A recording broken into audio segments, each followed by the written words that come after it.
Salut Félix, est-ce que tu nous entends? Salut, ouais, c'est bon, je vous entends. Super, Hop, et je vais mettre ça là. Vous allez bien? impeccable et toi? Très bien, très bien. Désolé pour le retard, j'étais en démo, mais ça a duré un peu plus longtemps que prévu et voilà, tout est prêt, Bien. sinon de mon Ouais, côté. cool. Tu es tout excusé. Parfait. Euh, Félix, il me semblait que tu avais une présentation. Est-ce que tu peux peut-être la connecter comme ça pendant ce temps? Moi, je vais commencer un peu à introduire ce webinaire. Donc, vous l'aurez sûrement tous remarqué, ce webinaire, il est co-organisé par l'incubateur HEC Paris et le School Lab, donc l'incubateur du School Lab.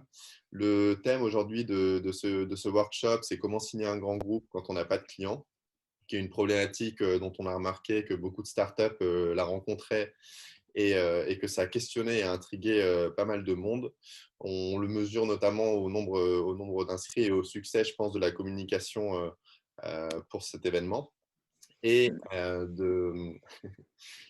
on a du coup, pour aborder ce sujet, Félix Perrault, donc, qui est le cofondateur d'OmniCloud, donc une startup qui est passée par le programme, enfin par les programmes du School Lab, donc en l'occurrence l'incubateur Pépite Startup Île-de-France, qui est un incubateur basé à Station F, et qui a rejoint après ce programme d'incubation le programme de l'incubateur HEC Paris.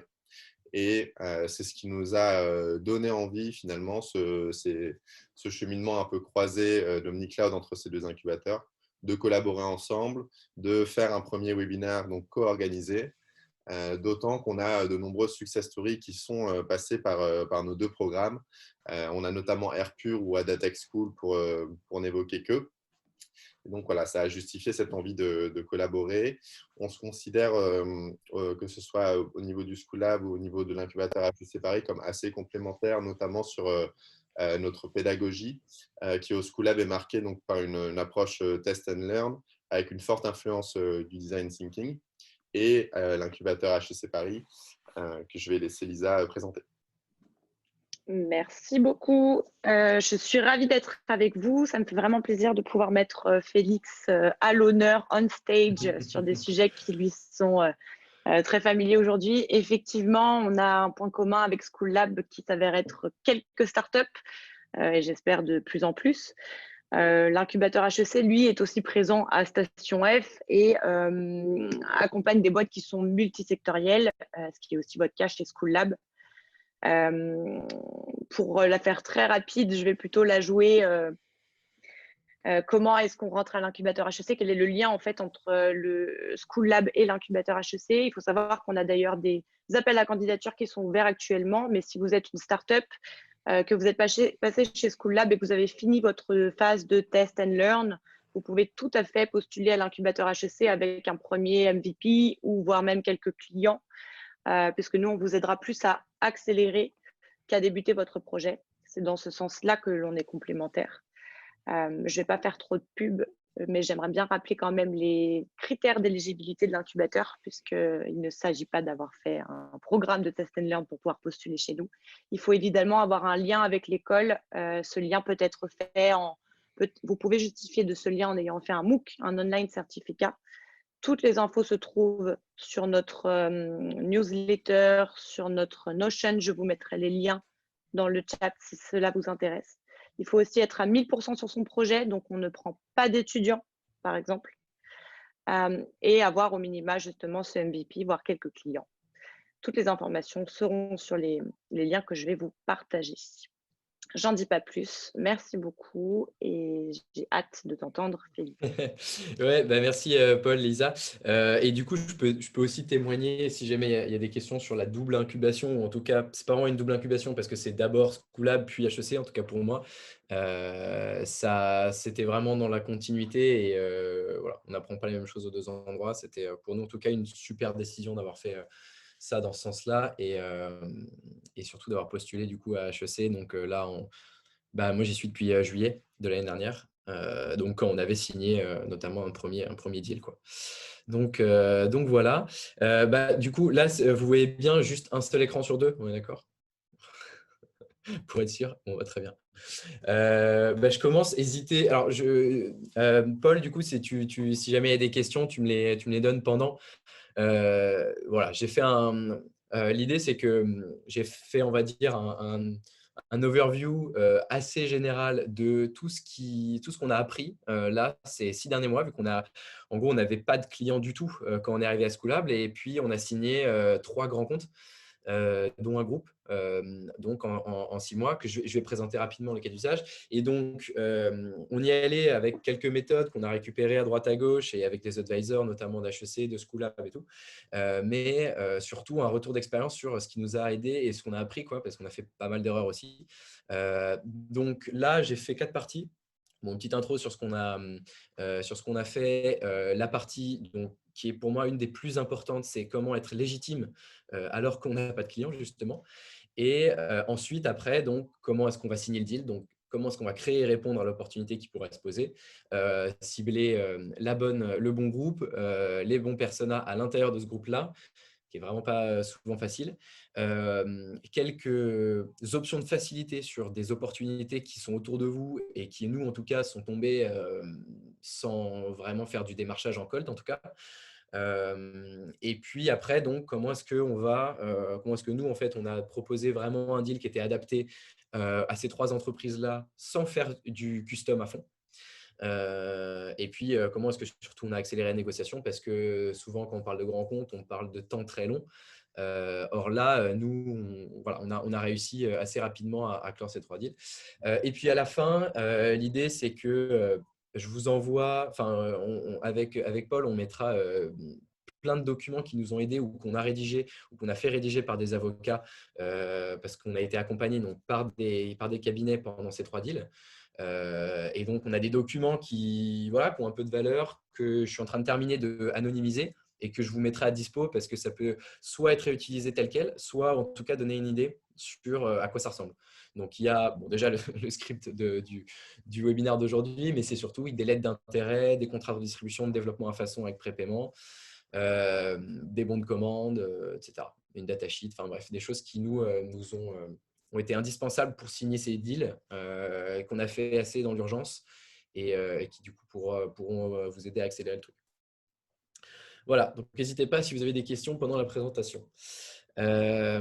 Rapidement sur OmniCloud quand même. Donc, nous, ce que l'on fait, l'idée, c'est d'aider les entreprises à sécuriser le parc informatique et le télétravail notamment avec des cloud desktop. Donc, il y en a sûrement beaucoup qui ont entendu parler de Shadow, de Blade, qui est un ordinateur dans le cloud pour les gamers. Donc, l'idée, c'est que c'est une application que vous lancez sur n'importe quel appareil et ça ouvre un bureau Windows dont la puissance de calcul, les logiciels, les données, etc.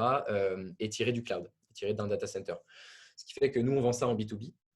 Et ce qu'on vend, en fait, l'utilité qu'on vend aux entreprises, c'est 100% des données numériques qui sont accessibles à distance sur n'importe quel appareil. Pas simplement un drive et des infos, mais même de la puissance de calcul et des logiciels.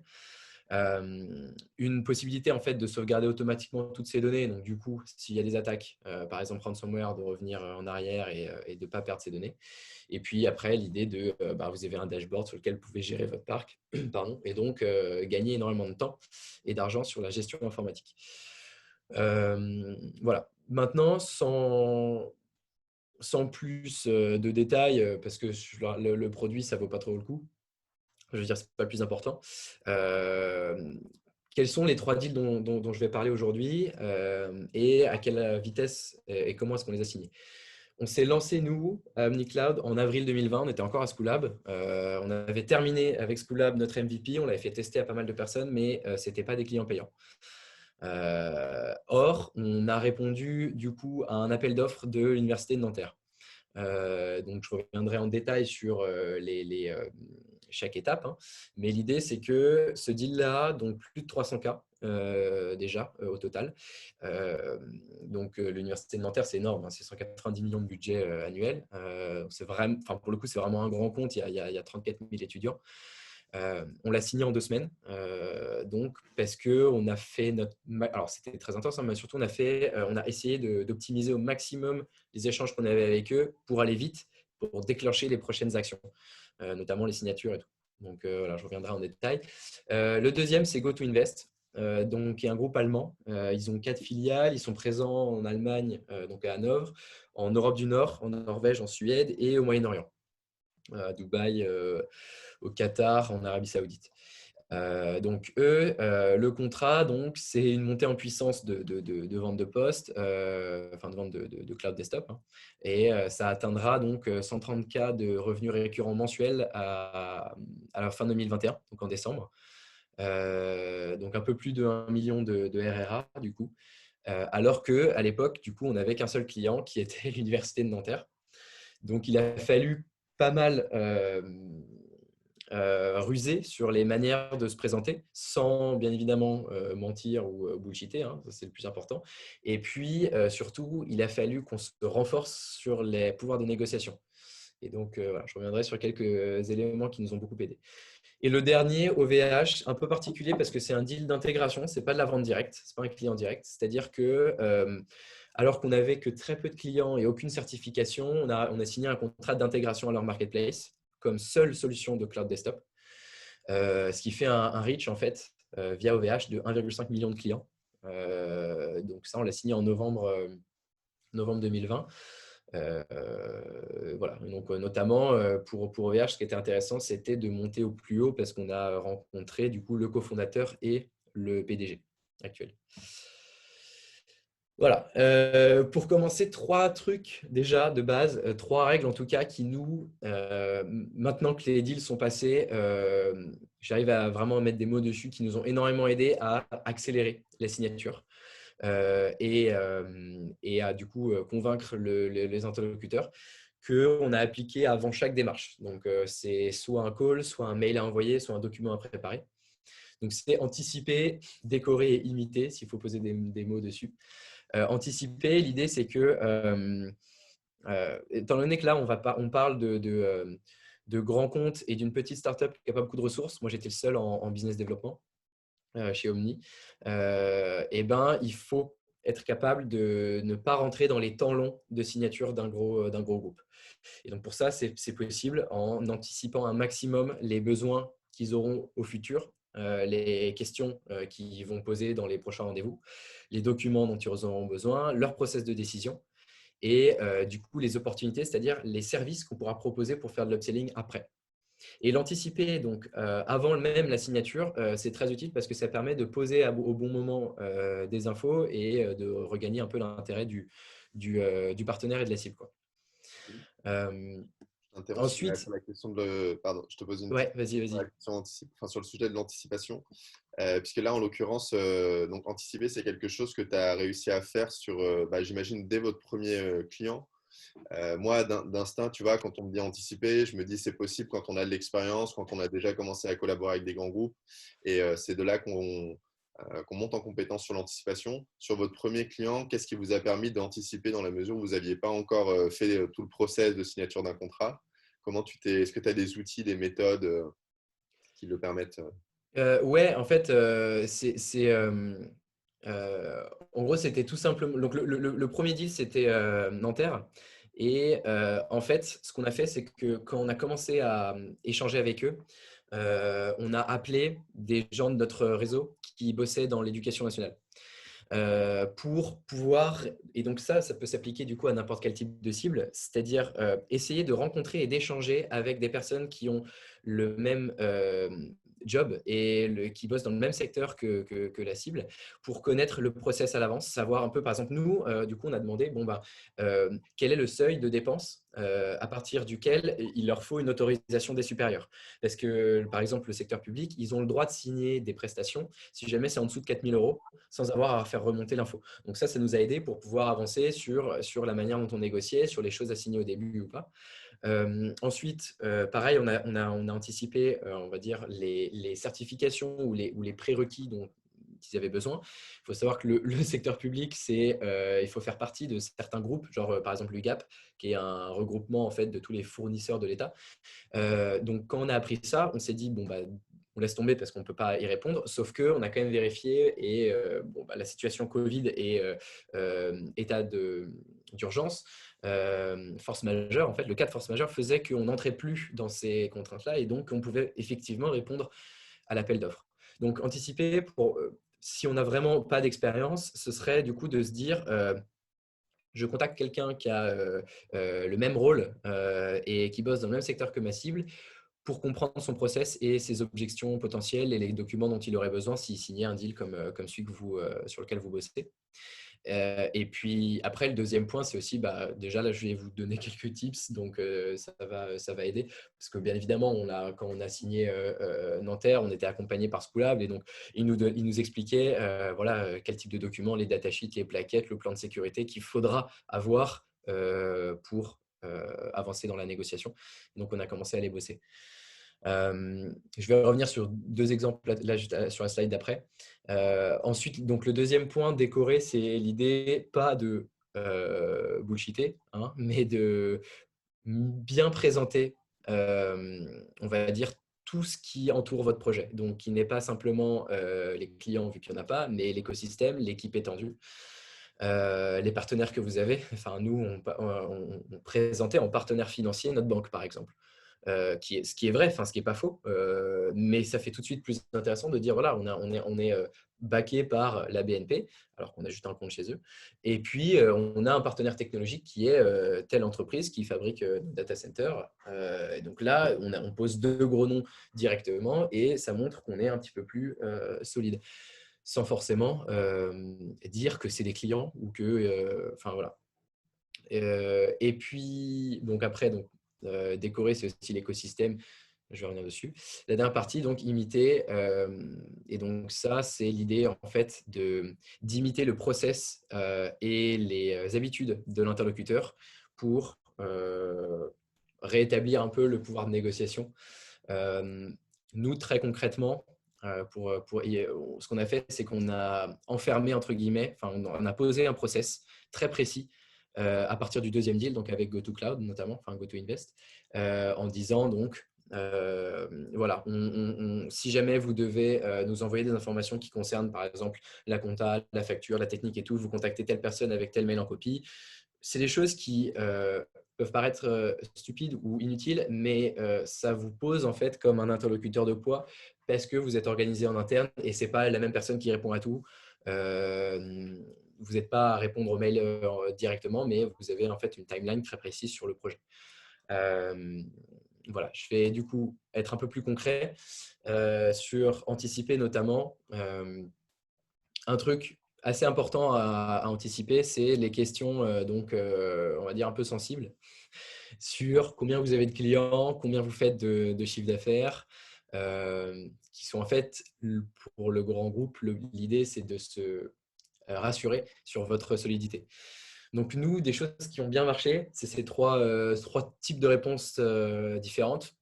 Donc le premier pour le CA, voilà, nous, ce qu'on disait tout le temps, c'était qu'on ne donnait pas en fait le CA actuel, on donnait le CA donc prévisionnel en le présentant de cette manière. Donc on fonctionne sur un modèle SaaS. Donc le CA le plus pertinent, c'est celui qui est en fin de période parce qu'il y a une montée en puissance en fait des clients actuels. Et comme on a plus de X projets en cours, voilà, on atteindra plus de. Et donc nous, quand on parlait de ça, on disait plus de, je sais plus, 50K de revenus récurrents mensuels à la fin d'année. Encore une fois, c'est pas mentir, c'est présenter les choses de la bonne manière et anticiper la question.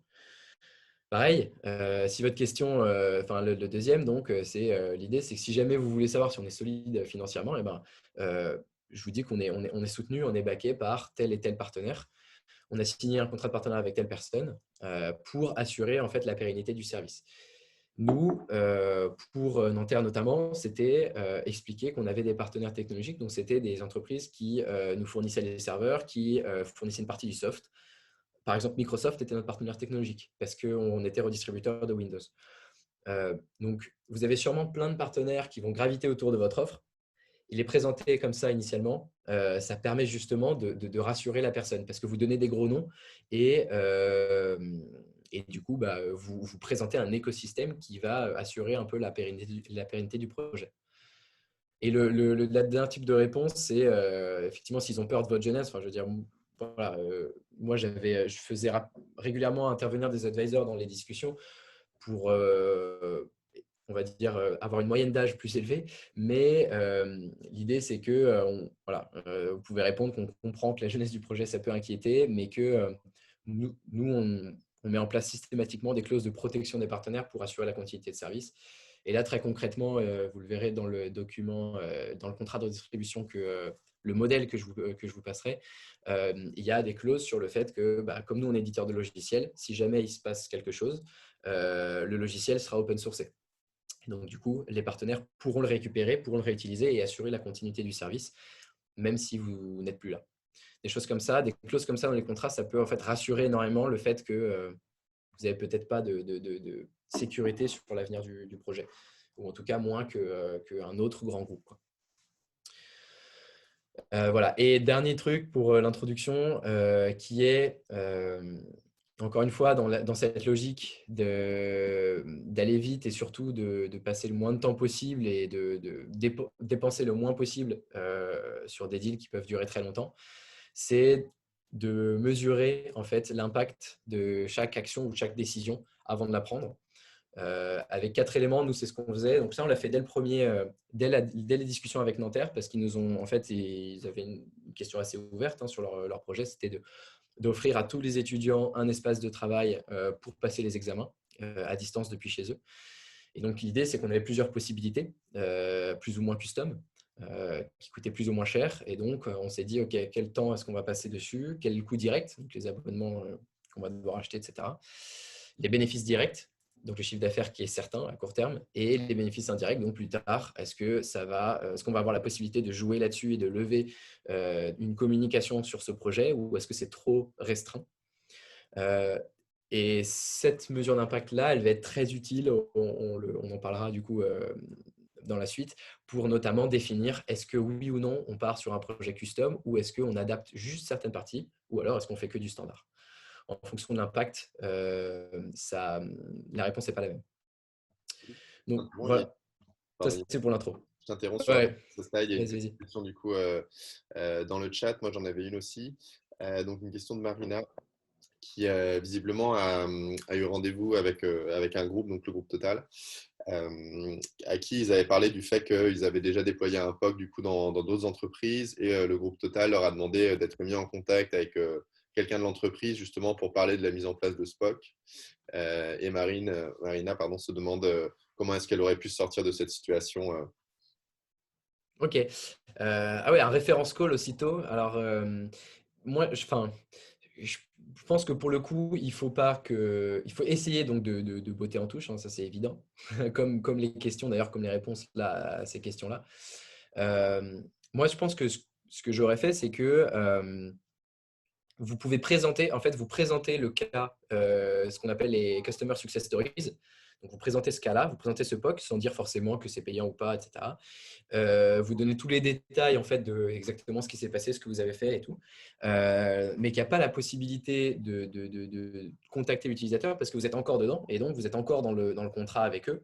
Et tant que vous n'avez pas achevé le POC, justement, en gros, tant que vous n'avez pas clos le projet, et ben, vous ne préférez pas l'ouvrir ou le disclose, enfin donner des informations sur le contenu.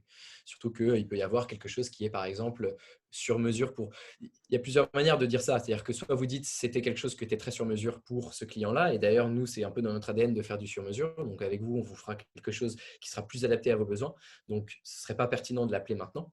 De l'appeler lui, vu que voilà, ça va pas concerner votre projet. Ou sinon, donc de dire tout simplement, avec grand plaisir, donc dès qu'on a terminé ce POC-là, parce que là, on est en train de l'améliorer et de l'adapter en fait aux besoins du client, et donc il n'est pas encore finalisé. Réfléchir en fait à qu'est-ce qui est une bonne excuse entre guillemets pour dire pas maintenant, plutôt que non, c'est pas possible, en gros. Parce que si vous dites le POC, donc nous, on fait du sur-mesure et ça va se terminer dans 2 mois, vous lui dites bon, très bien, comme ça, on peut vous ouvrir les discussions avec ce client-là dans 2 mois. ça peut mieux passer et ça vous permet d'avancer sur la négociation sans que du coup il y ait un no-go direct de leur part parce que vous avez répondu non ou parce que il a appelé le client et que le partenaire chez qui le POC a été déployé et que ça ne s'est pas bien passé ou parce que c'est pas encore terminé. Donc voilà. C'est un peu la même chose en fait sur quand on discutera de la proposition et du closing sur le prix. Quand on vous dit qu'un prix est trop élevé, il y a une manière en fait d'alléger en fait le coût, c'est de faire un décalage temporel du paiement ou un échelonnement du paiement. Là, ce serait un peu pareil. Si jamais ils ont besoin de se rassurer sur quelque chose, eh ben, si vous faites un échelonnement en disant là pour l'instant, on peut vous mettre en contact avec par exemple, nos experts machin qui sont en fait des advisors ou des gens de votre écosystème ou des partenaires. Et dans un deuxième temps, du coup, avec tel utilisateur, dès qu'on aura terminé le POC sur mesure, je pense que ça peut passer. Voilà, j'espère avoir répondu. Et Paul, tu avais une question ou c'est bon? Ouais, j'avais une question sur la slide précédente.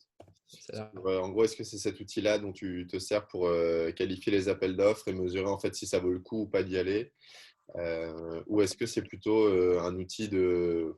Enfin, j'imagine que c'est complémentaire, mais que c'est un outil de prise de décision. En gros, tu vas attribuer des points en fonction des questions et décider comme ça des actions et des décisions à prendre. Ouais, c'est ça. Alors en fait, donc déjà, effectivement, je mets une note en gros sur alors bénéfices directs, bénéfices indirects et coûts directs. Si on peut le chiffrer, c'est très bien. Mais sinon, tout simplement, en gros, je donne une note sur 5 à chacun de ces points. Et, et du coup, pour les coûts et les temps, c'est sur 0 à -5, quoi. Et comme ça fait que si jamais j'ai plusieurs possibilités ou plusieurs offres potentielles, et ben, j'arbitre de manière un peu plus rationnelle que simplement l'intuition. Mais pour savoir si on répond ou non à un deal ou pour choisir un peu la cible, en fait, il faut vraiment compléter ça par l'étude de la personne, enfin des personnae. Donc, on va y revenir du coup dans l'opportunité. Parce que ça peut être effectivement très intéressant sur les bénéfices et tout, mais si jamais vous vous rendez compte que vous n'arrivez pas à trouver le bon interlocuteur, qu'il n'y en a pas ou qu'ils n'ont pas les compétences en interne pour monter votre projet, vu la situation, c'est-à-dire il faut aller vite et il faut essayer de trouver le meilleur deal parce que c'est tellement compliqué qu'on va essayer de choisir vraiment celui qui est fait entre guillemets un peu sur mesure pour nous. Vaut mieux laisser tomber un deal qui est intéressant si jamais voilà, il n'y a pas la bonne personne et les bonnes compétences en interne. Et donc là, en fait, on compléterait cette règle-là par l'étude des personnes, des personnels. Voilà. Du coup, ce sera dans la partie opportunité. Du coup, je continue sur la partie légitimité qui donc est super, enfin forcément super important dans le sens où comment est-ce qu'on va devenir un expert et se créer une base de légitimité alors qu'on n'a pas de clients. Donc ça passe par plusieurs choses. Déjà, la première chose, bon, je ne vais pas trop m'étendre dessus parce que c'est assez commun, mais c'est avoir une identité extrêmement claire et consistante pendant tout le long de la négociation. C'est-à-dire avant de commencer à négocier, il faut que vous sachiez exactement et que vous ayez des documents prêts, donc par exemple des slides, sur qui est l'équipe restreinte opérationnelle. Bon, ça, c'est nous, on était deux, du coup, pour le premier deal, mais qui est aussi l'équipe étendue. Parce que ça permettra en fait d'utiliser l'équipe étendue comme réponse aux questions ah bah, vous êtes combien et du coup de paraître un peu plus solide. Donc l'équipe étendue, ça va être en fait toutes les personnes qui travaillent à assurer la pérennité du projet et le développement du projet. Donc ça peut être des partenaires, ça peut être des advisors. Je vous montrerai notre équipe étendue là juste après. Bon après, quelle est votre mission, votre produit, votre headline et votre charte graphique? Et donc, s'il n'y a pas ces 6 éléments, le problème, c'est que ça veut dire qu'ils vont évoluer pendant les échanges et donc, encore une fois, ça peut perdre l'interlocuteur. Donc, voilà, c'est assez évident, mais faut être, on va dire, assez clair sur ces points. Et du coup, pour vous donner un exemple de l'équipe étendue, quand on nous posait la question, et notamment ça s'est posé avec Nanterre et avec GoToInvest, combien êtes-vous en gros et ben on disait toujours que voilà, en fait à l'époque, donc alors pour GoToCloud on était 3, mais pour Nanterre on n'était que 2. Par contre, bah, forcément autour de nous on avait aussi des advisors ou les membres d'incubateurs bah, comme Paul à Schoolab, comme Lisa à HEC, qui bah, du coup bossent un peu pour nous, hein, pour le développement du projet, faut le dire, et aussi on avait des partenaires. et ben, on les présentait comme ça. Donc, alors pas visuellement comme ça, mais donc nous, on fonctionne avec une équipe étendue. Aujourd'hui, on a plus d'une dizaine de personnes qui vont tous être impliquées dans le développement du produit. Donc, là, si jamais vous êtes dans un call avec votre cofondateur, telle personne, donc avec moi pour la core team sur les parties opérationnelles, par exemple commerciales et financières. Donc, on a également des advisors et des soutiens business pour les sujets de partenariat. D'ailleurs, ceux-là, ils vont être super importants enfin, ça peut être un énorme avantage de les intégrer dans vos discussions et de leur proposer en fait de participer aux négociations. On a eu le cas avec HEC et je vais vous en parler. Et enfin, les troisièmes, donc les partenaires, vous pouvez très bien dire qu'on a également du coup des apporteurs d'affaires marché et région. Donc nous, typiquement, cette personne-là, donc qui est un de nos redistributeurs, on le considère comme un apporteur d'affaires marché, donc sur un marché en particulier, et donc on l'implique dans l'équipe étendue. Pareil, on a ici un partenaire technologique qui serait un apporteur d'affaires région parce qu'autour de cette région, il présente le projet.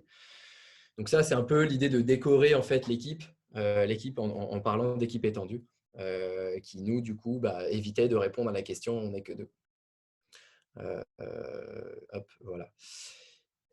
Ensuite, sur la partie rapidement, sur la charte graphique et le site internet, donc les éléments de communication, un conseil qui nous a permis de signer GoToCloud, c'est d'installer un add-on pour traduire le site directement sur Web. Enfin, nous on utilisait Webflow, mais là on utilisait Weglot. En gros, trouver un service, et il y en a plein pour une dizaine d'euros par mois, voire parfois gratuit avec les perks des incubateurs, pour avoir le site traduit dans toutes les langues, ou en tout cas en anglais. Ça permet tellement facilement de s'ouvrir à l'international, ou en tout cas d'avoir un étranger qui arrive sur le site et qui peut comprendre en anglais, si jamais c'est pertinent.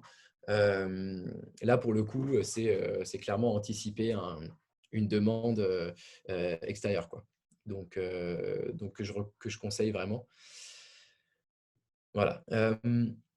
Donc, pour continuer, parce que j'ai envie d'aller assez rapidement à la partie closing et proposition, mais j'ai pas mal de tips à donner sur ces points-là, donc je préférais quand même les poser. Quels sont les outils de vente qui, nous, en tout cas, nous ont permis d'accélérer la négociation parce qu'on les avait déjà, qui étaient tout prêts, et donc qui permettaient en gros de répondre très rapidement à leurs demandes. Donc, il y a trois éléments principaux. Déjà, un one-pager sur l'offre.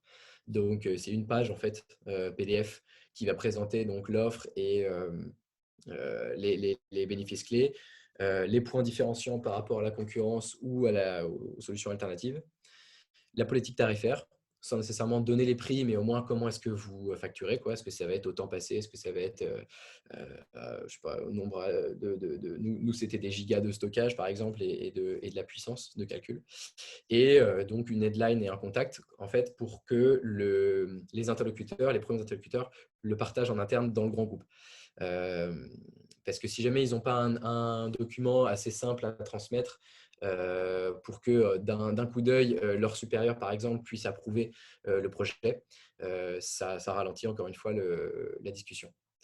Donc, le deuxième qui est assez évident, c'est le deck client et le datasheet. Donc, le datasheet, en fait, c'est l'équivalent d'un PowerPoint d'une dizaine de slides, mais qui reprend sur un Word les données un peu chiffrées. Donc, par exemple, nous, dans notre cas, c'était le matériel qui est déployé, c'était les prix, c'était le niveau de service, les systèmes de sécurité qui étaient mis en place. C'est ce document-là qui va souvent être en interne passé à un valideur qui est du coup une personne technique qui, quand il reçoit en fait le projet, a de toute façon une checklist de son côté pour savoir voilà, est-ce qu'il y a au moins tel élément dans le produit qui, pour nous, est indispensable. Donc, le datasheet et le deck. Et là, je vous ai mis le plan que nous, on utilisait pour le deck, voilà, qui permet en 8 slides en fait, de présenter le projet. Ah oui, pour l'entreprise, là encore, histoire de décorer un peu la présentation, nous, on mettait systématiquement qu'on était présent, enfin qu'on avait des bureaux à Sentier à Paris, dans le 13e, et qu'on était présent dans le sud, là où on avait un partenaire. Donc, en fait, on disait voilà, trois localisations en France, qui étaient en fait 2 incubateurs et un partenaire dans lequel on allait régulièrement, mais qui montrait en fait, on a 3 bureaux, quoi. Donc, ça aidait pas mal. Et après, les sales tools. Donc là, tous ces éléments-là, j'ai des modèles que vous recevrez du coup par mail, qui nous ont pris pas mal de temps. C'est un exemple, ça va être le calculateur de bénéfices. En gros, mais là, c'est assez spécifique pour nous. C'est-à-dire que comme on fait un service technique, enfin un produit, eh ben, on a un calculateur, c'est un Excel dans lequel le client, le prospect met son cas d'usage. Donc, le nombre nous, c'était le nombre de personnes qui avaient besoin du service, la puissance de calcul dont ils avaient besoin. Et après, il y avait tout de suite la différence de coût entre notre solution et les solutions alternatives. Ça prend un petit peu de temps à monter au début, mais c'est tellement convaincant que pour GoToCloud, en fait, ça a accéléré énormément la signature. Parce qu'on disait pendant les présentations, ouais, on est moins cher que les autres, etc. Mais ce n'est pas très clair, alors que là, il y avait un Excel en fait, avec les hypothèses de base et le calcul à la fin. Bon, et après, le facturier, ça forcément, c'est assez utile. Et donc, du coup, des exemples. Voilà. Par exemple, notre page de présentation, on était présent quand on a signé GoToCloud, on était présent dans 4 data centers. Oui, sauf qu'en fait, on n'avait qu'un seul client, mais ça, on ne le disait pas. Ou plus là, où vous pouvez très bien mettre 4 emplacements ou 4 bureaux, 4 localisations. Bref, on est présent dans 4 arrondissements de Paris, j'en sais rien, en fonction des incubateurs que vous avez. On a mis aussi qu'on a été soutenu par l'Union européenne parce que en étant lauréat de Wilco, Wilco étant backé par l'Union européenne, on est backé par l'Union européenne. Voilà. Et puis, une petite présentation aussi sur le CEO. Pour présenter l'écosystème, là, l'idée, c'est que on présentait vraiment nos partenaires et les entreprises qui gravitent autour de notre produit comme faisant partie de l'écosystème OmniCloud. Si vous parlez d'un écosystème avec votre startup ou votre projet, intégrer du coup des partenaires, ça vous renforce. Et donc là, typiquement, en fait, sur cette slide-là, au final, nous, ce qu'on possède en interne, c'est que ça. C'est que la partie logicielle. Mais on a un hébergement qui est géré par un tiers, je le mets ici, et donc voilà, pour renforcer un peu avec une référence qui est connue de l'utilisateur, enfin du prospect. Pareil pour l'Omnipod, donc un petit boîtier de connexion en fait qu'on fait fabriquer par une entreprise, mais que du coup on intègre dans l'écosystème. Et puis là, ça c'est assez facile aussi. Je veux dire, ça coûte peut-être 250 € de déposer une marque, mais tout de suite ça fait beaucoup plus installé. Donc, on a breveté, en fait, on a déposé les marques de notre protocole de communication là, qui s'appelle NextFrame, de l'Omnipod aussi. Et donc, pouvoir mettre les petits R quand on parle à un grand groupe, c'est assez utile et ça coûte vraiment pas très cher, quoi. Donc voilà. Et un exemple de anticiper en fait dans le deck le cas d'usage client. En fait, nous, quand on présente la solution dans les premiers rendez-vous, on a un deck les 8 slides dont je parlais tout à l'heure. Sauf que la slide cas d'usage problème, enfin solution quoi, on en a 5 différentes et on sort la bonne en fonction de comment s'est passé en fait le début de l'entretien. Donc, les premiers rendez-vous, souvent, c'est écouter en fait ce que va dire l'interlocuteur et du coup, en fonction de ce qu'il a dit et ce qu'il a exprimé comme besoin, moi, je faisais remonter la bonne slide cas d'usage ou la bonne slide problème. J'en avais 5 différents et comme ça, on avait en fait un deck qui était quasiment sur mesure avec le besoin du prospect. Voilà. Ensuite, pour la dernière partie sur la légitimité, c'est comment se créer une base de légitimité et devenir expert. En vrai, aujourd'hui, il y a des moyens d'être un expert assez facilement. Si on prend la règle des 80-20, c'est-à-dire avec vraiment 20% d'efforts, avoir 80% d'impact. Donc nous, on avait 3 leviers qui ont constitué vraiment une image autour de la solution.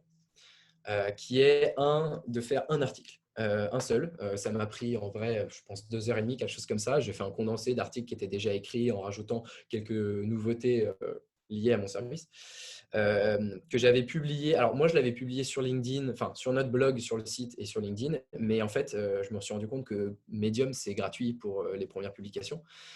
Et ça fait super bien en fait d'avoir un article qui est publié sur Medium. Surtout que sur Medium, en fait, on ne sait pas combien de personnes ont lu l'article. Donc, quelque chose que j'ai fait moi et que je recommande, c'est de préparer un article et de le publier quelques jours après les premiers rendez-vous avec l'entreprise. Donc, pour votre deal, on va dire, entre guillemets, en or, quoi, celui qui est vraiment adapté à votre solution, pour pouvoir l'utiliser ensuite comme contenu dans un mail de relance, par exemple, ou dans un échange. Ah bah, by the way, j'ai écrit tel article là-dessus qui reprend ça, ou publié sur Medium, voilà, qui sont du coup un coût minimum et un bénéfice indirect de visibilité assez important.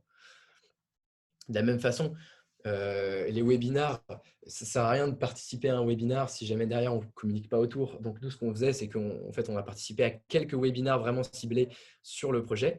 Et à chaque fois, on postait sur LinkedIn, notre équipe était présente à tel webinar, merci pour ce beau témoignage, en taguant l'organisateur du webinar. Parce que voilà, c'est assez prouvé. C'est-à-dire qu'il y a 2 chances sur 3 que l'entité qui a organisé le webinar, il voit qu'une entreprise qui a publié et qui les a remerciés, et machin, ils vont le relayer. Ça va leur faire de la visibilité, ou en tout cas, ils vont liker. Et donc, là encore, si votre prospect se balade sur votre page LinkedIn, eh ben, il verra que vous avez une publication qui a été relayée par tel expert, telle entité qui organise des webinars. Et donc, ça renforce encore la crédibilité. Et la dernière chose, c'est en fait, bon, un peu commun aussi, mais dès le début, j'ai assez régulièrement, j'utilise donc Phantom Buster pour ajouter les relations de mes prospects sur LinkedIn.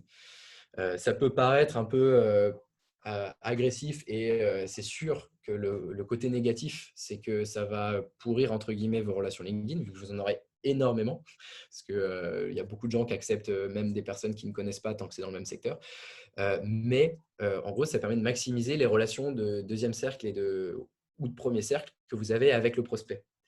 Donc là, si vous ne voulez pas le faire en automatique, regardez les relations du prospect, certains qui ont le même type de job, et vous leur demandez, enfin, vous les ajoutez tout simplement. Il y en aura peut-être 10% qui vont vous répondre, mais ça fera 1, 2, 3, 5, peut-être 10 relations de deuxième cercle avec le prospect.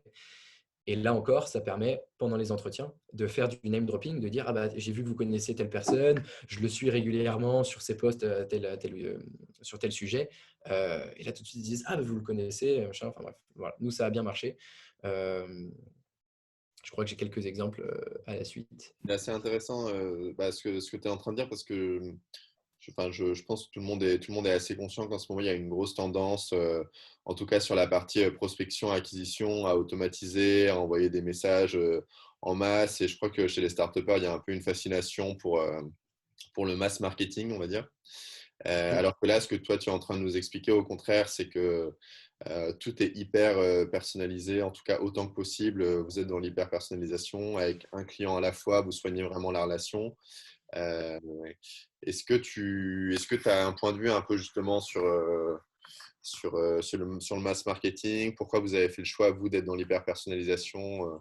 Quels seraient un peu les pour, les contre de chaque? Ouais, bah ça en plus, on va en parler. Je crois que c'est bon, c'est un peu plus tard, mais c'est pas grave, je sauterai la slide. Moi, bon, c'est mon avis personnel, mais je l'ai testé vraiment pendant un peu plus d'1 an parce que pendant que mon associé développait le produit, moi j'essayais de créer en fait une liste d'attente de clients potentiels. Donc je vendais le produit en expliquant que aujourd'hui on était full et qu'on avait une liste d'attente. Enfin bref, donc, du coup j'utilisais beaucoup de solutions, les Lemlist, Zapier, les intégrations Dropbox, Drop Contact, pardon, etc. pour faire du mass. Et quoi qu'on en dise, en tout cas avec notre réputation, notre jeunesse, etc., ça ne me marchait pas bien. C'est-à-dire que je passais vraiment beaucoup de temps. L'idée de vous allez passer 6 fois moins de temps, c'est un peu vrai, mais je suis, on va dire, assez, pas forcément très convaincu. Et donc, assez rapidement, et donc, notamment quand on a lancé le produit commercialement, on a arrêté l'automatisation. à part juste pour l'ajout donc des relations. Donc en gros, tous les jours, j'ajoute quelques relations et donc je mets souvent en source les relations de mes prospects en source d'ajout sur LinkedIn. Mais sinon, à part ça, on ne faisait pas d'automatisation, on ne faisait pas de séquence de mails générale. On en faisait, mais encore une fois, une par prospect. Parce que là, je suis vraiment dans le cas où je parle de signer un grand groupe, un grand compte quand on n'a pas de client. Et dans ce cas-là, ça marche pas. Enfin, en tout cas, nous, ça ne marchait pas l'automatisation. Et donc, quand on est passé sur de l'hyper-personnalisation, c'est-à-dire on a en gros par semaine, enfin même pas du coup, toutes les 2 semaines, je rajoute un autre client, un autre prospect dans mon pipe, mais pas plus. Et ça me permet en gros, d'avant de le solliciter pour la première fois, de screener son compte LinkedIn, son compte Twitter, d'essayer de voir les personnes du coup avec qui il interagit, les sujets sur lesquels il interagit, pour moi-même en fait dans mes comptes. Enfin, je n'utilise pas trop Twitter, mais en tout cas sur LinkedIn, partager ou commenter des articles qu'il a commentés, ajouter des relations qu'il a, noter des partenaires avec qui il travaille pour en fait enrichir ensuite la relation informelle qu'il y aura avec lui pendant les entretiens, qui permettent du coup tout de suite d'avoir l'air bien intégré dans l'écosystème et dans le secteur dans lequel il évolue. Voilà, je suis un peu anti-masse, mais nous, ça a vraiment bien marché. Un exemple type, c'est les entretiens qu'on a eus avec… donc, on a rencontré Octave Klaba, le cofondateur de OVH. On a passé une journée à screener un peu tout ce qui existait sur lui, les manières dont tu communiquais, etc. On notait un peu les termes qu'il utilisait. Par exemple, typiquement, il parle de VGAFAM, de Virtual GAFAM, pour parler de l'écosystème cloud en Europe. Bon, tout de suite, c'est des thèmes qu'on a intégrés et qu'on sortait pendant les entretiens. Et ça permet de matcher plus facilement. Voilà. Du coup, là, ce qu'il y a sur la slide, c'est les exemples que je vous ai donnés tout à l'heure. Donc, on a fait un seul article, Green by IT, assez ciblé. Et bon, alors pour le coup, que j'avais posté sur mon blog, mais a priori, j'aurais dû le faire sur Medium, parce que ça, tout de suite, qu'on voit le nom Medium, on se dit, ouais, ok, d'accord, c'est bon, c'est un truc bien implanté, etc. Bon, ça, c'était un cas d'usage. Ensuite, un salon auquel on a participé, mais on n'avait pas de stand. Hein. C'était juste, on avait acheté notre badge gratuitement. Du coup, on peut le faire en webinar, hein. Mais plein de posts sur on était présent, merci de nous avoir accueillis avec des partenaires. Et donc, comme ça, le prospect, il arrive sur le compte LinkedIn et il se dit, OK, il peut facilement penser que vous avez payé 5 000 € pour acheter un stand parce que vous êtes bien implanté, quoi. Alors que dans la réalité, c'était 0 € et c'était y passer 2 heures. Voilà. Et 2 autres trucs qui ont bien fonctionné aussi. On a screené un peu les radars des boîtes de conseil sur les startups dans notre secteur. Et on avait notamment contacté Webstone qui faisait un radar des startups sur la workplace en disant ah, tiens, on a sorti un nouveau produit, ça peut vous intéresser, rentrer potentiellement dans le radar, on est à dispo pour en discuter. Et du coup, ils nous ont intégrés. Et donc là, tout de suite, voilà. Ça fait bien quand il y a une boîte de conseil qui publie sur vous. Et la dernière partie qui est un peu sous-estimée souvent, c'est l'écosystème qu'il y a autour de vous, notamment dans les incubateurs. Donc, une ancienne personne de Schoolab avec qui on avait beaucoup bossé et bosse maintenant pour Creative Valley. Et en fait, elle organisait des webinars. Et pareil, donc là, je continuais à me renseigner sur ce qu'elle faisait. Et en voyant qu'elle organisait ces webinars donc avec le club ETI, notamment, je l'ai contacté lui disant tiens, j'ai préparé telle conférence ou tel talk sur ce sujet qui peut rentrer dans ton webinar. Est-ce que ça t'intéresse que je participe? Ça, si jamais vous… Voilà. Moi, je le fais régulièrement. Je me pose en gros 2 heures à peu près par semaine à regarder ce que font les anciennes personnes qui m'ont accompagné pour voir si je peux du coup leur proposer de participer à des événements qu'ils organisent qui vont renforcer ma légitimité. Voilà, pour la partie légitimité, donc quelques outils qui permettent en fait de se positionner un peu en expert alors qu'on n'y passe que quelques heures par semaine. Ensuite, du coup, la partie, donc, avant d'entrer dans la négociation, comment est-ce qu'on va créer et répondre à une opportunité? Et là, j'ai volontairement pas mis le mot démarcher parce que, voilà, quand on n'a pas de clients, quand on n'a pas d'historique, démarcher en cold, moi, j'y ai passé beaucoup de temps et ça marchait pas beaucoup. Donc, j'ai vraiment préféré aller créer des opportunités. Donc, je vais revenir dessus. Et puis, surtout, voir comment est-ce qu'on cible les bons lièvres en gardant en tête que il faut en courir que un ou deux maximum en même temps parce que si jamais on en a 15 en même temps, ça ne nous permet pas d'anticiper, de s'adapter à l'interlocuteur, d'imiter ce dont il a l'habitude et donc de maximiser ses chances de signature, quoi. Donc voilà, comme je disais tout à l'heure, nous, on discute avec une dizaine de comptes maximum en même temps.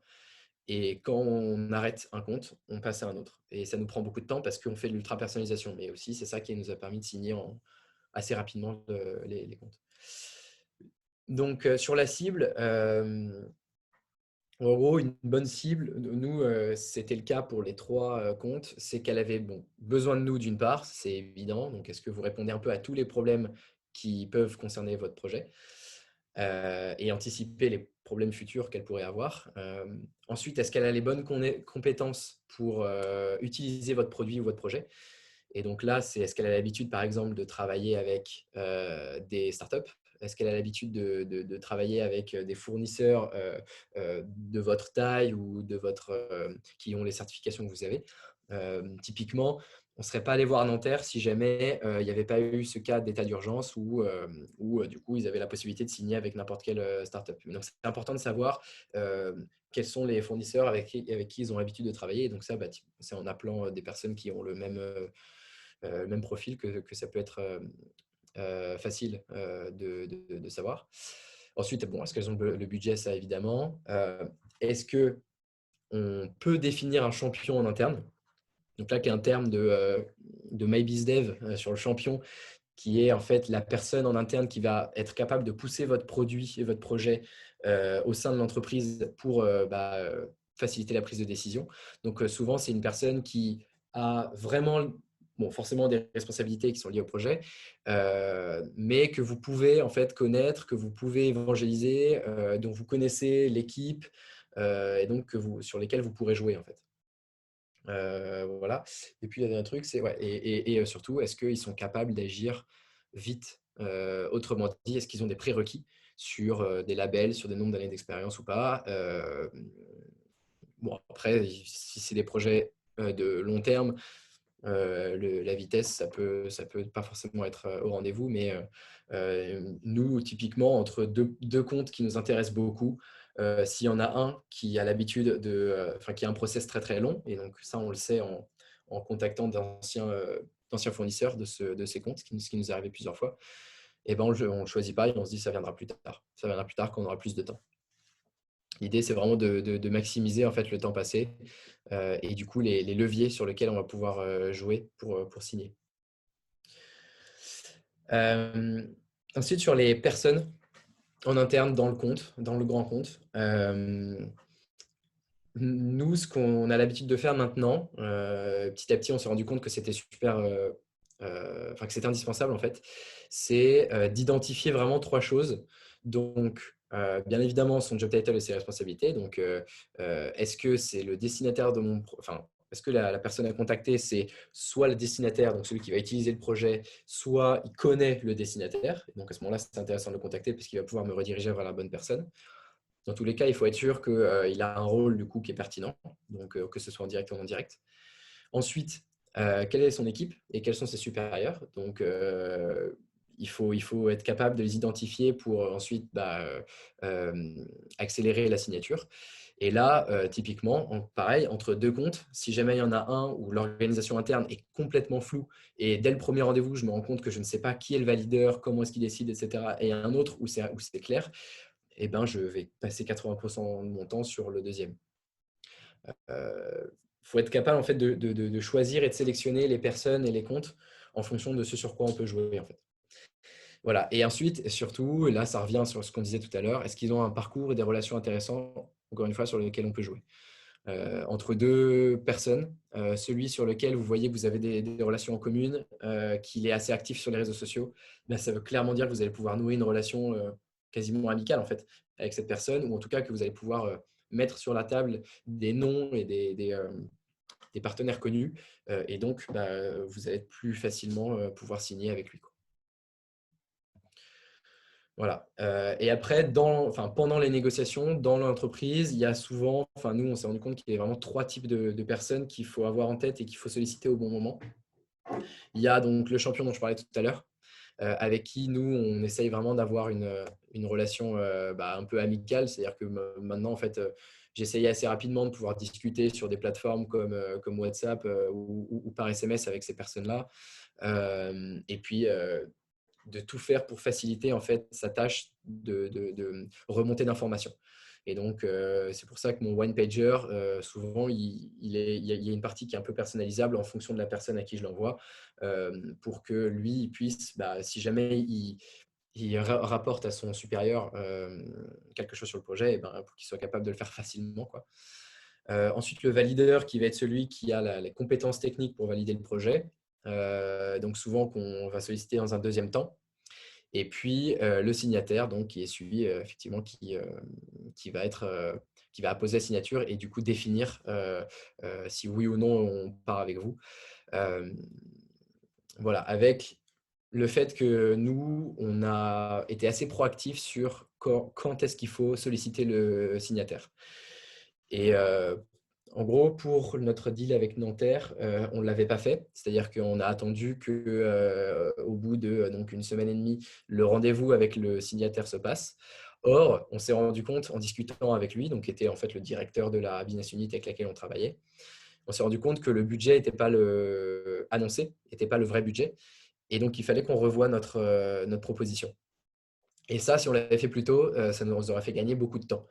Donc, quand on a discuté avec GoToCloud, en fait, dès qu'on avait passé la validation, donc au bout du deuxième rendez-vous, on a tout de suite sollicité un rendez-vous avec le signataire, donc qui était le directeur, qui était le CSO, le directeur des ventes, quoi. En disant, bon, voilà, on a quelques points à valider avec lui. On aimerait échanger sur les besoins futurs et sur quoi on peut vous accompagner dans le futur pour construire la bonne proposition. Donc, est-ce qu'on peut avoir une demi-heure d'entretien avec lui? Et en fait, ça nous a permis de comprendre quels étaient les enjeux du supérieur de la personne avec qui on échangeait d'habitude et donc d'anticiper ça. Et de mettre de base dans la proposition, là, on sait que, par exemple, vous avez tel projet en cours, parce qu'on a discuté avec quelqu'un qui était au-dessus et qui avait une vision plus stratégique, et on peut aussi vous aider sur ce projet-là. Donc, on vous propose de rajouter ça dans le contrat. Et là, souvent, ça permet en fait de faire de l'upselling assez rapidement.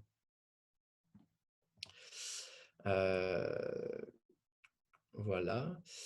Et donc, pour du coup résumer un peu sur comment est-ce qu'on va créer une opportunité maintenant qu'on a identifié l'ambassadeur, le valideur, le signataire et qu'on sait que c'est des personnes sur qui on a la matière.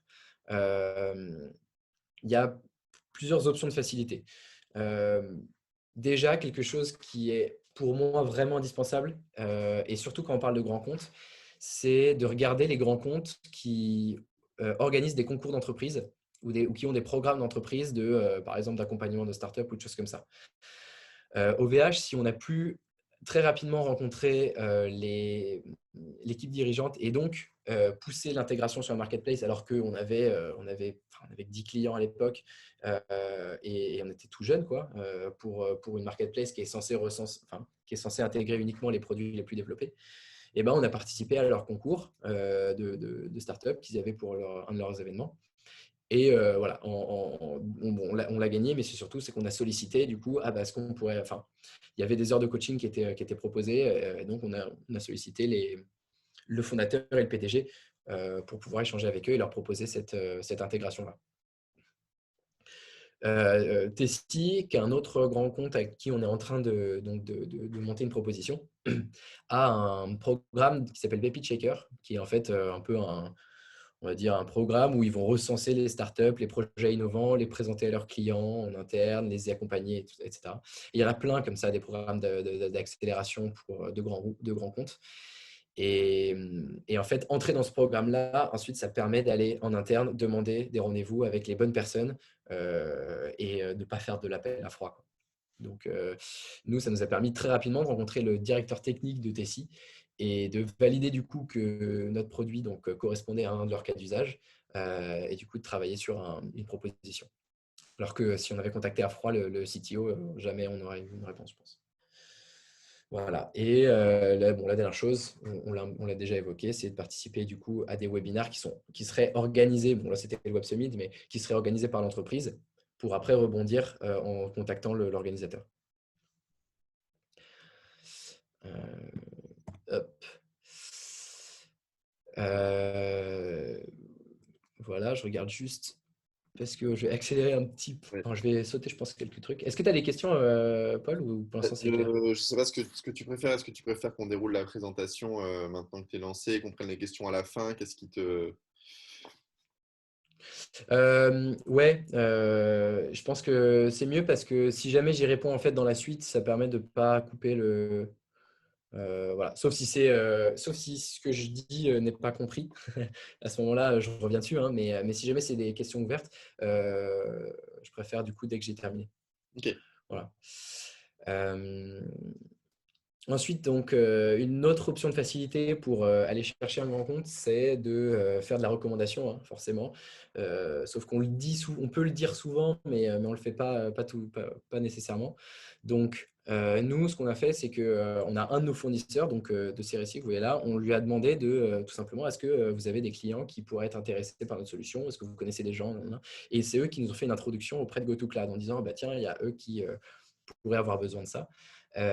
Donc, regardez en fait vos partenaires technologiques, vos partenaires financiers et parfois, si vous avez une bonne relation avec eux, ne faut surtout pas hésiter à leur demander une introduction ou à leur demander s'ils ont, même un peu comme un challenge, quoi. Est-ce que vous avez des entreprises ou des contacts dans votre réseau qui ça pourra intéresser?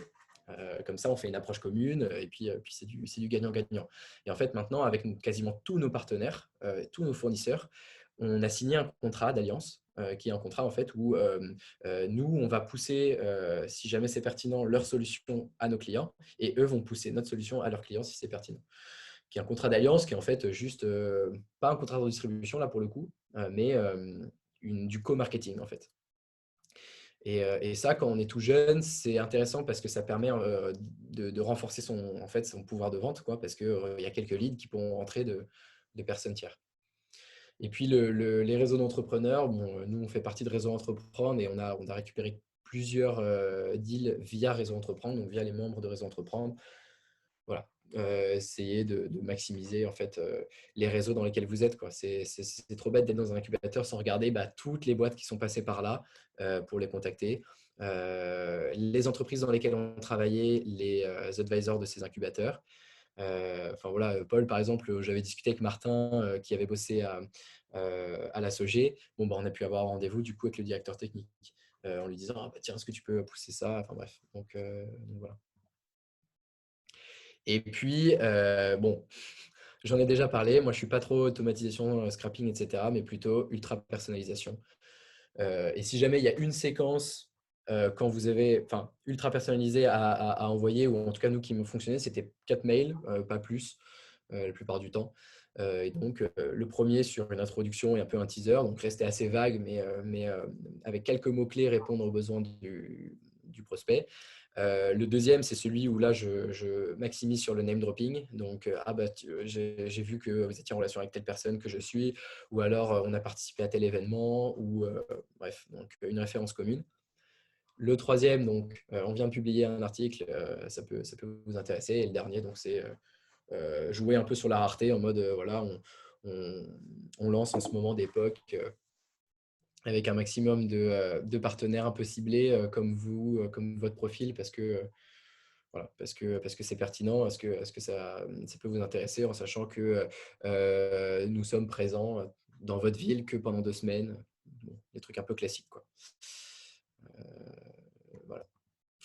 Et là, voilà, je voulais arriver assez rapidement sur la dernière partie, et puis ensuite, du coup, comme ça, on pourra passer aux questions, qui est en fait tout ce qu'on a appris sur la négociation, sur la la bonne proposition à pousser, choisir qu'est-ce qu'on fait en custom ou pas, et comment justifier un pricing. Comment est-ce qu'on va justifier le prix qu'on va donner, surtout quand on n'a pas de référence sur le marché.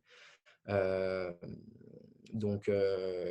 bon, j'ai mis effectivement enchaîner les rendez-vous sans perte d'intérêt. En fait, l'idée, c'est de vraiment créer une sorte de montagne russe avec ce qu'on dévoile pour que il n'y ait pas de perte d'intérêt de la part du champion. Voilà. Donc, nous, tel que ça s'est passé, il y avait d'abord les premiers rendez-vous, donc au pluriel, parce que souvent c'est 1, 2, voire 3. GoToCloud, c'était 3. Avec Nanterre, c'était 2. Mais donc, ils sont en fait qu'il y a un rendez-vous pendant laquelle le champion, donc la première personne avec qui vous échangez, qui est responsable un peu du projet, mais qui n'est pas valideur ni signataire, son objectif, ça va être de valider, de vous qualifier. Et vous, votre objectif, ça va être de le qualifier. Donc, pour ça, les choses qu'on préparait systématiquement avant ces premiers rendez-vous, c'était déjà de poser 1 heure avant et après le rendez-vous, de les bloquer pour être capable, en fait, avant le rendez-vous, de faire cette adaptation des slides dont je parlais, de préparer le name dropping, donc les noms, les références, les partenaires communs, les relations communes, des choses comme ça. Et donc, arriver pendant l'entretien avec beaucoup de matière pour faire remonter l'intérêt si besoin. Voilà, donc les passions, bref, s'ils sont passés dans les news, des choses comme ça. Préparer aussi, du coup, les objections possibles aux questions dont on avait parlé, combien vous avez de CA, de clients et tout, parce que si jamais ils la posent d'un coup, on peut être un peu désarçonné, donc l'avoir en noir sur blanc, c'est toujours très utile. Et travailler sur le mail qui va être envoyé après le rendez-vous. Donc, nous, en fait, on a des modèles de mail à trous où on dit merci pour la qualité de l'échange. Du coup, je reviens sur les points évoqués, bullet point, et pour les next steps. Voilà. Et en fait, ça, avec l'idée, c'est qu'il faut absolument l'envoyer dans l'heure qui suit le rendez-vous, d'où le fait de bloquer 1 heure après le rendez-vous pour, maintenant que c'est chaud, que l'interlocuteur ait tous les éléments pour qu'il puisse très facilement rebondir ou transférer l'information au valideur ou au signataire. Donc, nous, on bloque systématiquement 1 heure avant et après pour être capable, en fait, d'arriver avec toutes les informations vraiment récentes dans la tête et après le rendez-vous, de fournir tous les éléments dont ils ont besoin pour avancer. Et les trucs qu'on qualifie maintenant systématiquement pendant les premiers rendez-vous, c'est donc les points que vous voyez là. Le cas d'usage qu'ils annoncent au début en tout cas, qui a la responsabilité, qui est-ce qui est capable de signer pour être capable de le contacter rapidement. Est-ce qu'ils ont le bon budget ou en tout cas qu'est-ce qu'ils ont comme budget moyen. Donc c'est des questions ouvertes que vous pouvez poser. Donc par exemple, quand vous travaillez ou si vous avez travaillé par le passé avec ce type de service, comment est-ce que ça s'est passé, quels étaient les problèmes, voilà, quel est votre budget moyen, ça se pose tout à fait comme question. Nous, pour GoToCloud, on leur a clairement demandé combien est-ce qu'ils avaient comme budget pour ce type de service. Bon, ensuite, quelle est leur taille et leurs clients et partenaires si c'est pertinent. Ensuite, comment est-ce qu'ils vont mesurer la valeur du service. Donc, est-ce que, par exemple, ils ont des indicateurs de performance en interne. Donc, si vous faites un service, j'en sais rien, RH, comment est-ce qu'ils mesurent les satisfactions de leurs employés. Et enfin, quel est le timing et le process donc, pour la signature. En sachant que à la fin du rendez-vous, remettre sur la table le cas d'usage, souvent c'est intéressant parce qu'il change. Et nous, on s'est vraiment rendu compte avec Nanterre en fait, que ce qu'ils nous avaient annoncé au début comme besoin n'était pas ce qui était le vrai besoin dans le fond. Et donc, le fait d'avoir posé toutes ces questions, ça nous a permis de nous dire en fait, ils n'ont pas le bon budget, en fait, ils ont telle alternative, en fait, ils ont tel process. Bon, si jamais on leur propose ça, ça correspondra beaucoup mieux à leurs besoins. Et donc, on reparle du cas d'usage à la fin du premier rendez-vous. Ce qui fait que les premiers, c'est souvent quasiment que de l'écoute et des questions ouvertes, pas vraiment de présentation. Nous, dans nos premiers entretiens, au maximum, on a 5 slides à présenter au bout d'une demi-heure si jamais il y a besoin. Mais c'est surtout qualifié au maximum pour pouvoir justement faire de l'ultra-personnalisation. Et là, encore une fois, on est dans la logique d'un grand compte et de pas beaucoup de temps.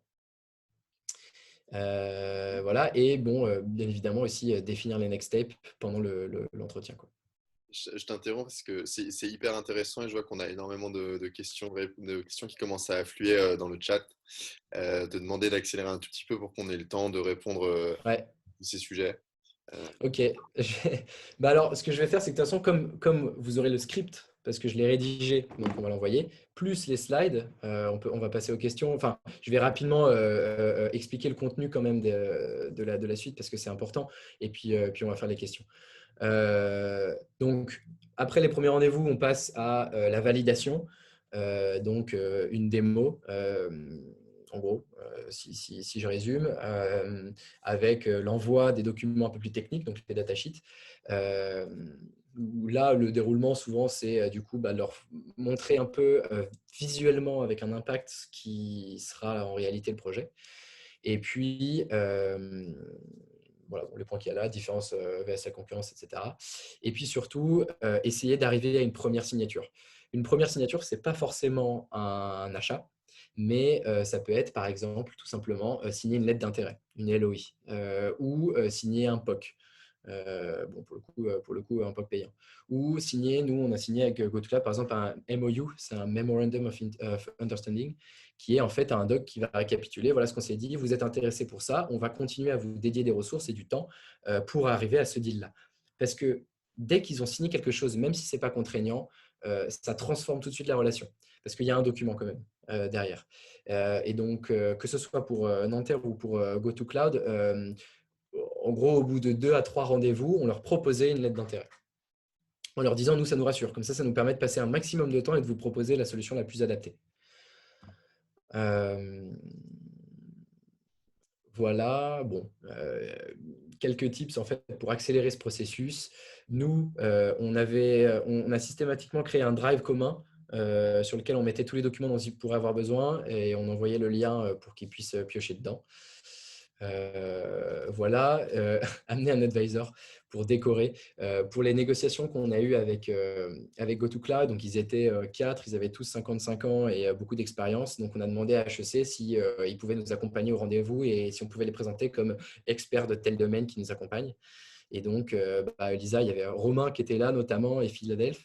Et en fait, du coup, ça faisait que nous, derrière la table, on était 4. On avait des personnes plus âgées et tout de suite, ça a renversé un petit peu le rapport de force, quoi. Voilà. Et puis après, on avait imposé un process précis. Donc ça, c'est un exemple Donc, on a créé un Microsoft Teams avec tous les documents dont ils pourraient avoir besoin. Et ils ont accès en permanence et moi, je peux les mettre à jour. Et puis après, anticiper la communication. Bon, là, c'était juste faire des photos pendant le projet. Ensuite, et c'est, on va dire un peu le dernier point important, et puis on pourra passer aux questions, c'est juste sur l'impact, enfin sur quand est-ce qu'il faut faire du custom. Moi, ce que je recommande vraiment, c'est que le custom, donc ça va prendre souvent beaucoup plus de temps et un bénéfice direct, indirect un peu plus faible, parce que ce n'est pas un cas d'usage qu'on pourra reproduire forcément et que souvent ça vient avec de la marque blanche ou des exclusivités. C'est en gros de compenser en remontant les bénéfices indirects. Et donc ça, typiquement, nous, dans notre négociation avec GoToCloud, ils demandaient du custom avec marque blanche et exclusivité. Ce qu'on a réussi à négocier, et on avait un avocat avec nous pour nous aider, ce que je recommande vraiment de faire, c'est OK, mais engagement plus long. OK, mais une communication plus forte où en fait, on a le droit de communiquer sur eux et eux peuvent communiquer sur un cas d'usage. Et OK, mais pas d'exclusivité. Et en fait, ce qu'on leur a dit, c'est que si vous voulez une exclusivité, il faut nous payer 80% upfront du projet sur l'année. Et donc, c'était trop pour eux. Donc, ils ont dit, OK, finalement, non, on va faire une marque grise. Voilà. Donc, hop. Après, et puis, ouais, bon, là, j'ai mis quelques tips. Il ne faut pas hésiter aussi, pour imiter un peu les grands groupes, à facturer les études de faisabilité. Donc, nous, voilà, les audits d'infrastructure, avant de proposer le truc, on les a facturés. On a présenté comme custom quelque chose qui, en fait, faisait partie de notre roadmap. Voilà, ce sont des trucs. Vraiment, très rapidement, proposer un contrat ou une étude payante, ça permet de maximiser la rapidité de la négociation et de la signature. Et enfin, sur le prix, voilà, on s'est vraiment rendu compte qu'il ne faut jamais offrir quelque chose ni réduire un prix. Donc, il vaut mieux mettre plus de choses au début avec un coût plus élevé qui est justifié. Donc, en expliquant les gains qui vont arriver, les coûts qui sont évités, la productivité qui va s'améliorer. Et ensuite, enlever certaines features, certains services pour arriver à un prix qui leur correspond, plutôt que de réduire le prix ou alors de faire un discount. Donc voilà, nous ce qu'on faisait un peu systématiquement, c'était on présentait une première proposition. Alors voilà, ça c'est le millefeuille. Donc il y avait plein de services, des microservices, des toolsets, des features. Et ensuite, on enlevait ce dont ils n'avaient pas besoin pendant la négociation. Et surtout, on leur proposait de jouer sur les conditions de paiement si c'était trop cher au début, donc fractionner le paiement, de faire du satisfait ou remboursé, quelques unités de démonstration. Donc voilà. Voilà, et après, bon, vous aurez des modèles de propositions commerciales. Maintenant, je pense que le mieux, ce serait de passer aux questions parce que le reste, c'est assez clair. Ouais, puis je vois que tes slides en plus sont bien denses, donc j'imagine qu'il y a déjà toutes les informations pour les comprendre et que chacun pourra s'emparer du coup de ta présentation. En plus de ça, du coup, avec tes dernières slides, c'est top parce que tu as répondu quand même à pas mal de questions qui étaient dans le chat. Je vais les reprendre un petit peu dans l'ordre, celles qui, je pense, résonnent le plus avec tout ce que tu nous as présenté. Il y avait une question, une question à propos du POC, savoir si vous l'avez fait payer ou pas, ce POC. Ouais, on l'avait fait payer. Hop.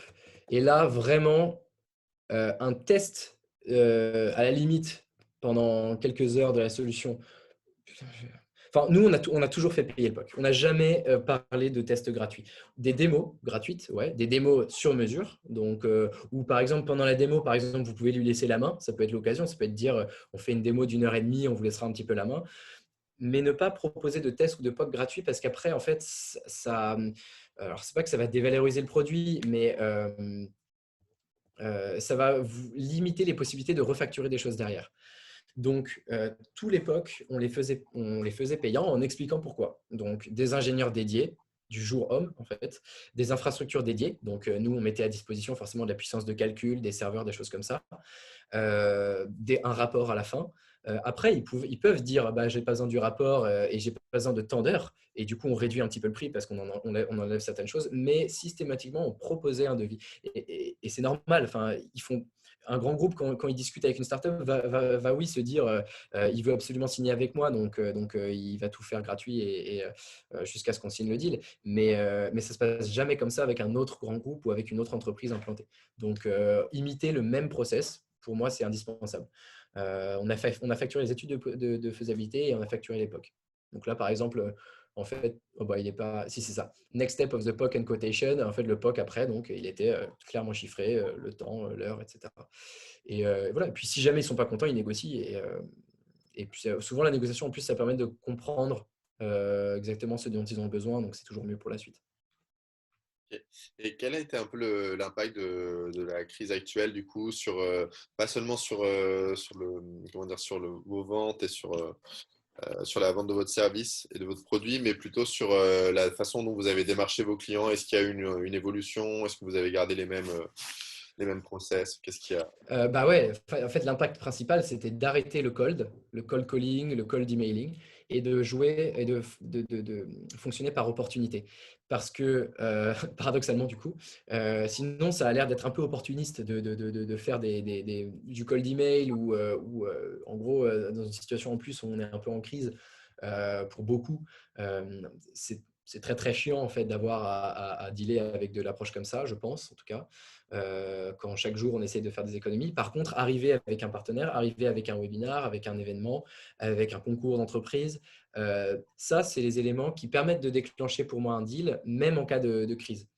Avec Nanterre, c'était un peu particulier parce qu'eux, ils avaient vraiment une situation d'urgence.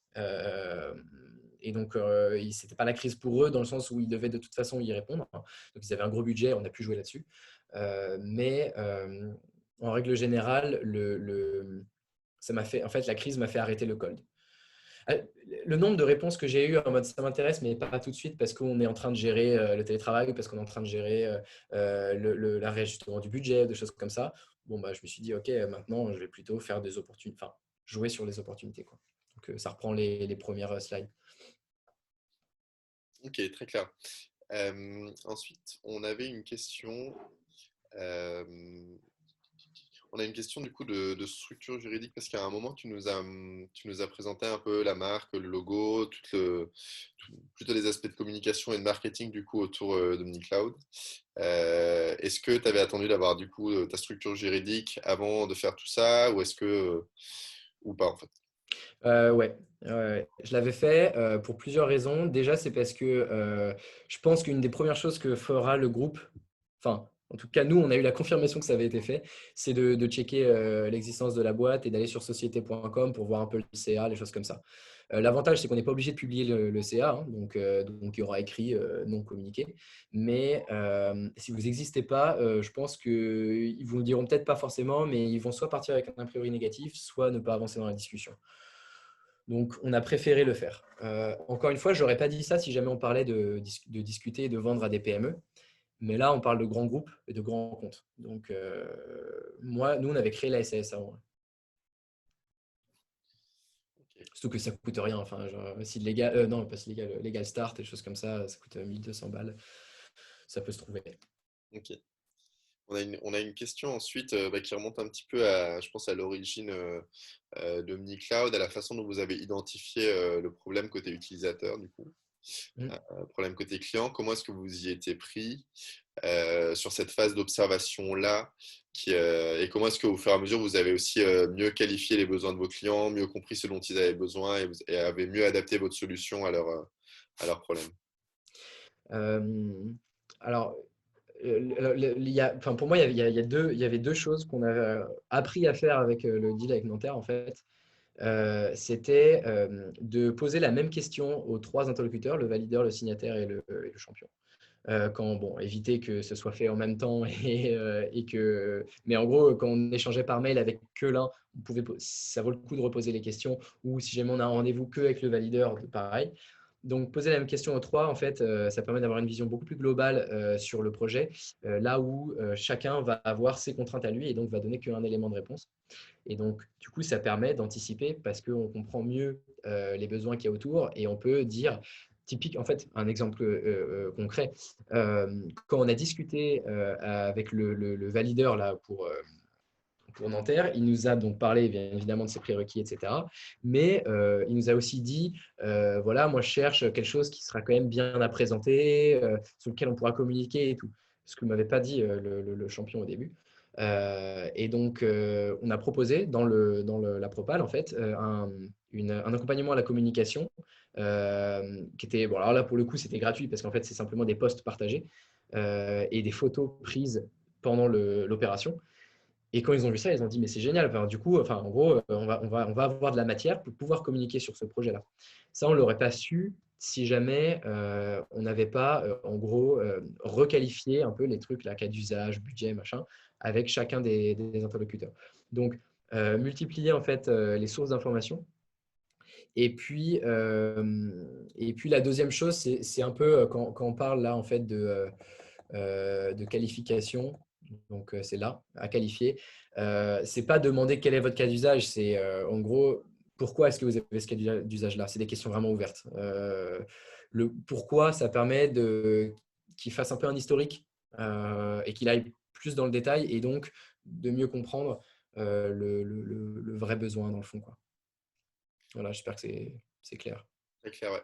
Justement, à propos cas d'usage, il y avait une question à ce propos à ce sujet dans le chat. Savoir à quel moment en fait de la discussion commerciale tu présentes tes cas d'usage. Nous, on les présentait, en fait, on les présente systématiquement au deuxième rendez-vous et parfois au premier si c'est pertinent. Mais sinon, c'est surtout au deuxième rendez-vous. Le premier, c'est vraiment plus un teaser. Il faut laisser un peu. Enfin, nous, ce qu'on a l'habitude de faire, c'est de montrer l'écosystème, de montrer plein de trucs possibles pour qu'après, derrière, on laisse place, entre guillemets, un peu à l'imagination sur qu'est-ce qu'on va pouvoir faire ensemble. Parce qu'encore une fois, on ne va pas vendre un produit pareil exactement à tout le monde. Donc souvent, on présente plutôt au deuxième rendez-vous. Et du coup, dedans, ouais, effectivement, on a les cas d'usage, on a nos 5-6 slides qu'on remonte au bon moment. Enfin, on remonte les bonnes au deuxième rendez-vous, quoi. Donc voilà. Maintenant, en fait, ça dépend à quel point est-ce que, enfin, par exemple, qui y aura autour de la table au premier rendez-vous. Si jamais il y a juste une personne qui est responsable du produit, qui est votre champion un peu, ce n'est pas forcément nécessaire. Le mieux, c'est justement d'ouvrir la discussion. Par contre, s'il y a un valideur, si jamais il a intégré par exemple son directeur technique ou quelqu'un qui est opérationnel ou un technicien ou quelqu'un comme ça, je pense que c'est intéressant parce que du coup, le cas d'usage, ça va lui permettre de poser plein de questions et donc vous, de savoir ce qu'il faudra préparer pour les prochains rendez-vous. Ce qu'il faudra préparer notamment dans l'heure qui va suivre le rendez-vous. Ok, très clair. Ensuite, on a une autre question du coup à propos grands comptes. Le fait qu'il y a certains grands comptes en fait, qui bossent uniquement avec des prestataires qui sont identifiés par leur directeur d'achat. Ce qui visiblement peut ponctuellement en tout cas créer des blocages et freiner un peu euh, la commercialisation. Comment est-ce que vous avez un peu passé cet obstacle? Euh, Alors, on l'a passé et pas passé. C'est-à-dire que, euh, en fait, là, pour le coup, on a pu le passer avec les avantages, entre guillemets, de la crise. Dans le sens où, comme je l'ai dit tout à l'heure, le secteur public s'est séparé de l'UGAP pendant l'état d'urgence, enfin la force majeure. Et GoToCloud, en gros, ils avaient besoin d'un projet très très rapide. Et je pense que ça, pour le coup, ça peut jouer dans le fait de remplacer un fournisseur habituel. C'est d'être plus rapide et plus agile que l'autre fournisseur, dans le sens où s'il a accès à tous les documents dont il aurait potentiellement besoin assez rapidement, si jamais vous répondez systématiquement dans l'heure au mail, et puis surtout, si jamais vous posez un process précis avec des dates qui leur permettent en gros de se rendre compte que ça ira très vite s'il manque le projet avec vous, pour moi, c'est la force principale qu'on a en tant que startup et que jeune entreprise, qui permettent justement de remplacer le fournisseur principal. Après, il y a un truc qu'on pourrait faire, mais qui peut être mal vu, donc c'est à vous de voir, mais que nous, on a fait et c'est très bien passé. C'était de se renseigner, nous, on a pu savoir en fait quelle solution alternative utilisait GoToCloud. Parce que tout simplement, ils le mettaient en partenaire technologique sur leur site. Et du coup, on a monté un cas d'usage, nous, VSUI. On en a fait l'Excel dont je vous ai parlé. On a fait l'Excel et à un moment, on a dit, ah bah tiens, on a monté un cas d'usage sur telle solution alternative qu'on rencontre régulièrement, qui est très bien pour toutes ces raisons-là. Mais souvent, le problème vient de tel point, tel point et tel point. Bon, bah, nous, on a vraiment à cœur d'y répondre. Vous pouvez le voir dans ce document-là. Donc voilà ce qu'on a fait. En fait, on a fait une étude comparative, nous, contre leurs fournisseurs, mais en le présentant d'une manière purement naïve. Voilà, on a fait des études comparatives, quoi. Un livre blanc, en fait, un peu. Et puis pour finir, on a des questions connectées à propos appel d'offres, savoir si vous ne prospectiez que via des appels d'offres. Sur les 3 contrats, par exemple, que vous avez signés, c'était 3 appels d'offres? C'était 2. C'était juste Nanterre et GoToCloud. Par contre, alors là, pour le coup, on l'a fait parce que, et donc c'est un peu l'idée de mesure d'impact, du temps passé, de toutes ces choses-là. Nanterre, on l'a fait parce que justement, c'est un appel d'offres un peu particulier qui devait se passer le plus vite possible, dans le sens où ils avaient en gros 1 mois et demi pour délivrer le projet.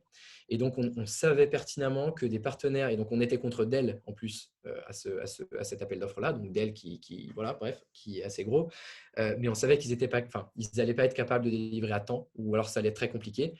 Et donc, nous, on a maximisé en disant, nous, on est capable de signer un contrat en 2 semaines et de vous sortir tout ce dont vous avez besoin en 1 mois, quoi. Et donc, c'est pour ça qu'on a répondu à l'appel d'offres. Et ensuite, pour GoToCloud, c'est parce qu'on avait un partenaire commun. Donc 2 CRSI que je présentais. Celui qui construit mes data centers, c'est celui qui construit les data centers de GoToCloud. Et donc, on savait qu'on allait pouvoir vraiment utiliser ça, parce qu'en plus, on s'entend très bien avec ce partenaire, pour maximiser les chances de choper l'appel d'offres. Et donc, ce qu'on a fait, c'est qu'au lieu de faire une présentation sur notre produit, on a fait une présentation sur notre produit avec ce partenaire commun. en expliquant, voilà, on a l'habitude de travailler avec eux, voilà ce qu'ils ont fait en sur-mesure avec nous et du coup, on va vous offrir en fait quelque chose. Vous allez même pas avoir besoin de penser aux choses qu'il faudra rajouter à côté, aux services annexes qu'il va falloir acheter parce qu'on l'intègre dans notre proposition. Donc ça, c'est les 2 raisons pour lesquelles on a répondu à ces 2 appels d'offres-là. Sinon, en règle générale, on ne le fait pas parce que si jamais vous n'avez pas un point qui vraiment vous rend très très fort, donc le temps, le timing ou le partenaire commun, parce que le prix dans l'appel d'offres, ce n'est pas forcément le plus important vu qu'il va être négocié de toute façon. Si vous n'avez pas ça, se battre contre un gros, c'est impossible, quoi. C'est vraiment impossible. Donc voilà, je conseille plutôt de ne pas répondre aux appels d'offres en fait. Ok, très clair. Écoute, je vois pas d'autres questions dans le chat, en tout cas pas qu'on ait déjà traité ou auxquelles on ait déjà apporté des réponses. Donc, il me reste juste à te remercier pour ton intervention. Il y a énormément de personnes qui ont commenté pour te remercier et pour te féliciter pour la présentation et de manière plus générale pour ton projet. Top, Donc, merci. merci beaucoup pour cette presse hyper claire, pour tous les docs aussi que tu vas fournir Yes. après cette intervention, dont je suis sûr qu'ils vont apporter autant de valeur qu'au ton webinaire.